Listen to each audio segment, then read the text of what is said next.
Babati muna ako sa inyo. Kay Scrutiny. Si Scrutiny pala, taga Baguio.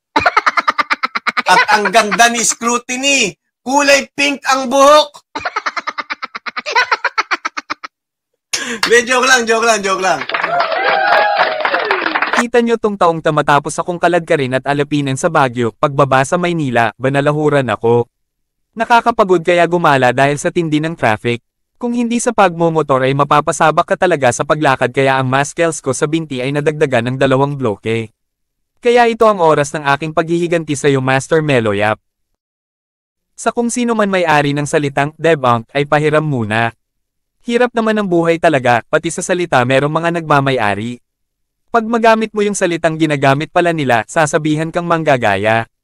Ano yun, kailangan bang nakabantay tayo sa kanila sa lahat ng oras para ma-identify ang mga salitang dapat na iwasan natin?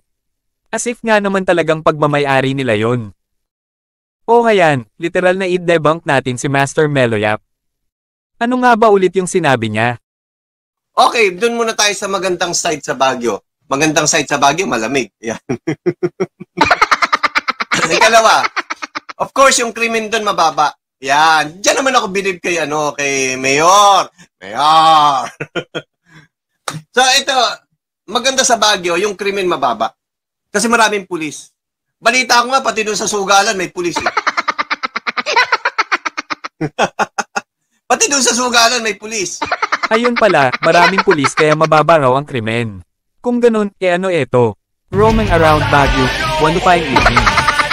Ikalawa, of course, yung krimen doon mababa. Yan. Diyan naman ako believe kay, kay Mayor. So, ito, maganda sa Baguio, yung krimen mababa. Kasi maraming pulis.